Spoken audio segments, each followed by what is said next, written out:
عدلیہ آپ کے سامنے ہے، عدلیہ تقریباً اپنا استقلال کھو بیٹھی ہے، عدلیہ کا ستون ڈھہ چکا ہے۔ مقدمہ آپ کے پاس سامنے ہے کہ یا یرغمال بنا لی گئی ہے یا خود یرغمال بنی ہے۔ پاکستان کے متفقہ آئین کو متنازع بنا کر پاکستان کی فیڈریشن پر حملہ کیا ہے، پاکستان کی سالمیت پر حملہ کیا ہے۔ اس وقت مجھے یوں لگتا ہے کہ جن کے ہاتھ میں پاور طاقت ہے اندھے ہیں اور بہرے ہیں، عقل سے آ رہی ہیں۔ یہ وطن ہمارا ہے، پاکستان کے عوام کا وطن ہے، یہ غریبوں کا پاکستان ہے۔ میں آپ سب کا شکریہ ادا کرتا ہوں کہ آپ تشریف لائے اور موقع دیا کہ ہم آپ کے توسط سے اس وقت جو ملکی صورتحال ہے اس کے حوالے سے اور رائے حل کے اس کے حوالے سے بات کریں۔ دیکھیں، یہ جو پاکستان ہے یہ وہ پاکستان نہیں ہے جو قائد اعظم محمد علی جناح نے بنایا تھا 47 میں۔ یہ وہ پاکستان ہے جو 16 دسمبر 1971 کے بعد وجود میں آیا۔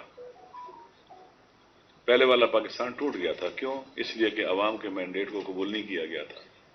1970 میں الیکشن ہوتے ہیں دسمبر میں، 1 سال تک پارلیمنٹ کا اجلاس نہیں ہوتا اور اس کے بعد پھر پاکستان ٹوٹ جاتا ہے، 2 حصوں میں تقسیم ہو جاتا ہے اور یہ باقی ماندہ پاکستان ہمارے پاس بچتا ہے۔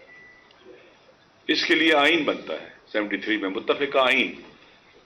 وہ بڑے لوگ تھے جنہوں نے بنایا، تمام کے تمام ڈفرینسز کے باوجود، آپس میں باہمی اختلافات کے باوجود، فیڈریشن کو باقی رکھنے کے لیے، اکٹھے رہنے کے لیے ایک ایسا عمرانی معاہدہ جو تقریباً اتفاقی تھا وہ انہوں نے پاس کیا تاکہ پاکستان کے عوام کی الیکٹڈ پارلیمنٹ اس آئین کی روشنی میں قوانین بنائے اور عوام کو فیسیلیٹیٹ کرے، ان کے حقوق جو ہے وہ دیں اور پاکستان آگے بڑھے۔ لیکن آپ نے دیکھا کہ آمروں نے باقی ماندہ پاکستان پر بھی حملے شروع کر دیے۔ ضیاء الحق کا مارشل لا، پرویز مشرف کا مارشل لا اور ابھی انڈکلیئرڈ مارشل لا، یہ سب وہ تھے جو آئین شکن قوتیں تھیں، آئین پر حملہ ور قوتیں تھیں اور پاکستان کے عوام کو اکٹھا رہنے کا جو عمرانی معاہدہ تھا اسے ہی پاؤں تلے رونتے رہے۔ آئین ہمیں اپنے حقوق کی جدوجہد کے لیے ہمارے لیے راستے کھولتا ہے، عوام احتجاج کریں حق دیتا ہے، بھوک ہڑتال کریں حق دیتا ہے، دھرنا دیں حق دیتا ہے، الیکشن کا حق دیتا ہے۔ اللہ نے ہمیں انسان ہونے کے ناطے اختیار دیا ہے اور پاکستان کا آئین بھی کہتا ہے کہ ہم اپنے حکمران چنیں، منتخب کریں اور وہ پاکستان کے آئین کے مطابق سسٹم چلائیں۔ یہ بھی برداشت نہیں ہے۔ یہ مومنٹ اس وقت ریفارمز کی مومنٹ ہے، آئین کی بحالی کی مومنٹ ہے، عوام کو ان کے حقوق دلوانے کی مومنٹ ہے، پاکستان کے پسے ہوئے کچلے ہوئے طبقے کو ان حالات سے نکالنے کی مومنٹ ہے۔ جو لوگ چیخ رہے ہیں، چلا رہے ہیں، ان کے لیے ایک پلیٹ فارم ہے کہ آئیں اس پہ کھڑے ہوں، کٹھے ہوں اور ہم آگے بڑھیں۔ اس وقت طاقتور جو طبقہ ہے وہ کیا کر رہا ہے؟ وہ سارے راستے ریفارمز کے بند کر رہا ہے۔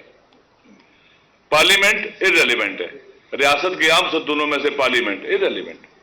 عدلیہ آپ کے سامنے ہے، عدلیہ تقریباً اپنا استقلال کھو بیٹھی ہے، عدلیہ کا ستون ڈھہ چکا ہے۔ مقدمہ آپ کے پاس سامنے ہے کہ یا یرغمال بنا لی گئی ہے یا خود یرغمال بنی ہے اور کوئی عوام کے لیے کام نہیں کر رہی۔ کرپشن اتنی ہے کہ جس کی انتہا نہیں ہے، بے سابقہ کرپشن ہے، پاکستان کے ایسٹس بک رہے ہیں، اطراف میں خطرات منڈلا رہے ہیں، داخلی بحران شدت اختیار کر رہا ہے۔ ابھی یہ جو لوگ ہیں یہ آئین کی بحالی کی بات کر رہے ہیں۔ آپ مجھے بتلائیں، جب آپ ریفارم کے سارے راستے بند کر دیں گے، جتنے بھی ریفارم کے راستے ہیں نا، الیکشن کا راستہ چھوڑیں گے وہ آپ الیکشن کمیشن کے ذریعے اور الیکشن میں دھاندلی کر کے آپ عوام کے مینڈیٹ کو ڈاکہ ڈال دیں گے۔ عدلیہ سے ریلیف نہیں ملے گا، چینج نہیں ہو سکتی، پارلیمنٹ ایسی ہو گئی ہے۔ ریفارم کے سارے راستے بند ہیں، احتجاج آپ نہیں کرنے دیتے، دفعہ 144 لگاتے ہیں، مارتے ہیں، تشدد کرتے ہیں، فسطائیت کا مظاہرہ کرتے ہیں۔ اب عوام کے پاس پھر کون سا راستہ بچے گا تبدیلی لانے کا؟ جب آپ ریفارم کے سارے راستے بند کر دیں گے پھر لوگ اس سسٹم کو ڈھانے کے لیے اٹھیں گے، پھر یہ سسٹم نہیں رہے گا، نہ یہ چلانے والے پھر رہیں گے۔ آپ نے پاکستان کے متفقہ آئین کو متنازع بنا کر پاکستان کی فیڈریشن پر حملہ کیا ہے، پاکستان کی سالمیت پر حملہ کیا ہے۔ خدا نہ خواستہ کسی بھی صوبے میں کوئی اٹھے کہ میں اس آئین کو نہیں مانتا پاٹ دو، یہ وہ آئین ہے ہی نہیں ہے۔ کس بحران کی طرف ہم جائیں گے؟ طاقت اندھا کرتی ہے، بہرا کرتی ہے۔ اس وقت مجھے یوں لگتا ہے کہ جن کے ہاتھ میں پاور طاقت ہے اندھے ہیں اور بہرے ہیں، عقل سے آری ہیں۔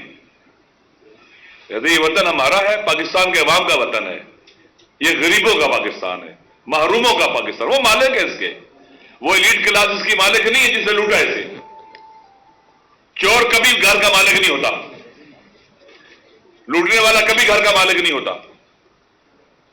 اس لیے ہم پورے پاکستان میں نکل رہے ہیں، جا رہے ہیں کہ عوام کے ساتھ انٹریکٹ کریں، بات کریں، اور یہ آخری شاید لوگ ہوں گے جو آئین کی بات کر رہے ہیں، اس آئین کی بحالی کی بات کر رہے ہیں، متفق آئین کی طرف لوٹنے کی بات کر رہے ہیں۔